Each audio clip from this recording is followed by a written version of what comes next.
Good morning students. Today we are going to start chapter number 4. Okay. Now under chapter number 4 we will study about the new economic policy. Means all the policies, all the economic reforms since 1991. Before this we have done in chapter 3 all the policies from 1950 to 1990. इसमें हमने बात की licensing system की, IPR 56 की बात की. Clear. अब हम बात कर रहे हैं ऑल द इकोनॉमिक रिफॉर्म्स और we can say all the economic policies since 1991, जिनको क्या नेम दे दिया गया, new economic policy. Clear. So first of all you should know the meaning of economic reforms. Economic reforms means set of economic policies directed to accelerate the pace of growth and development. Means all the policies which raise the pace of growth and development, means which raise the growth and development of the economy. जो economy की growth development जो कर रही हैं, ऐसी policy, set of those policies is called economic reforms. Clear. And it has main 3 components. One is liberalization, second one is privatization, and the third one is globalization.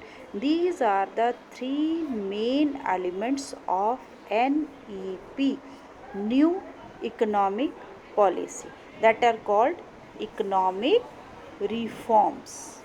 Clear? Now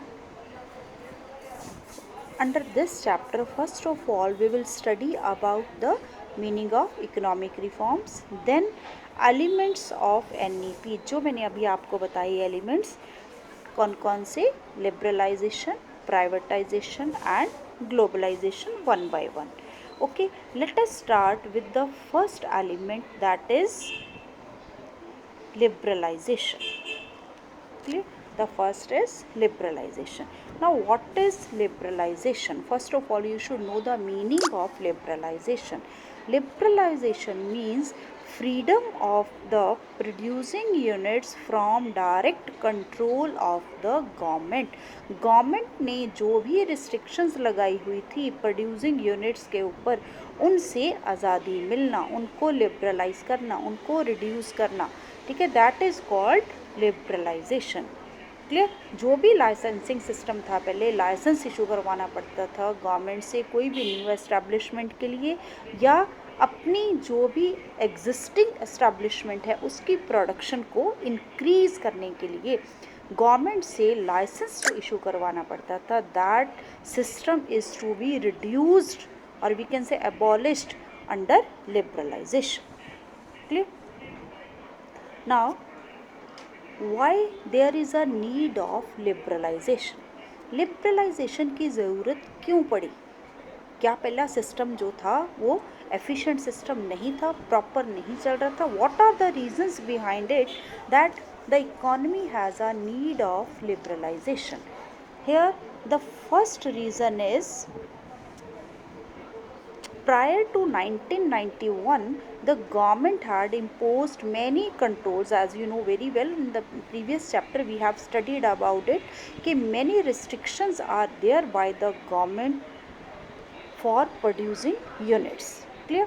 So prior to 1991 government had imposed many controls on private enterprises, as you know very well. That is जो हमने पिछले chapter में पढ़े.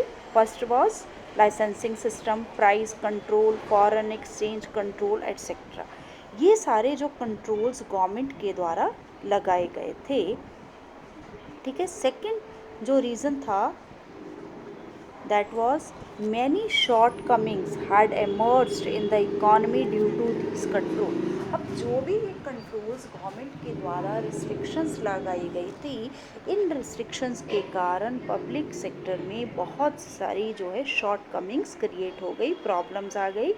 First problem is corruption and next is utility and inefficiency. Inefficiency means काम ढंग से ना करना, करप्शन पैदा होगी. That has fallen our GDP, जिसके कारण इकोनॉमी की जो GDP थी वो बहुत ज़्यादा रिड्यूस हो गई और इकोनॉमी में high cost economic system that was came into existence. Clear? High cost means cost ज़्यादा पड़ना और प्रॉफिट कम होना। Clear? So, due to these two reasons, government has to opt liberalization. अब हमारे पास कंक्लूज़न क्या आया कि लिबरलाइजेशन क्या है, इसकी नीड क्यों पड़ी, जो हमने पढ़ा इसमें से हमारे पास जो कंक्लूज़न आया, वो कंक्लूज़न हमारे पास क्या है, ये है कंक्लूज़न कि liberalisation of the economy was considered as the key component of NEP। तो जो लिबरलाइजेशन था वो इकॉनमी का मेन कंपोनेंट जो है हो गया, माना गया, क्योंकि इसके अंडर काफ़ी ज़्यादा लिबरलाइज कर दिया गया प्रोड्यूसिंग यूनिट्स को, काफ़ी ज़्यादा रिस्ट्रिक्शंस जो थी वो रिमूव कर दी and greater reliance was on market forces now. अब किसका रोल था मेन? मार्केट फोर्सेस का। अब गवर्नमेंट का कोई भी रोल नहीं था। ठीक है, गवर्नमेंट ने जो चेक्स कंट्रोल्स लगाए हुए थे, जो रिस्ट्रिक्शंस लगाई थी गवर्नमेंट ने, वो टोटली जो थी वो रिमूव कर दी गई सारी restrictions under liberalization. Clear?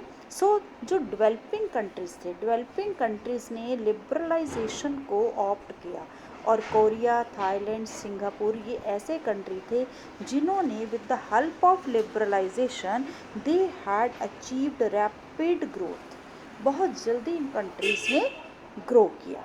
Means these countries developed very fastly, very quickly by opting the liberalization.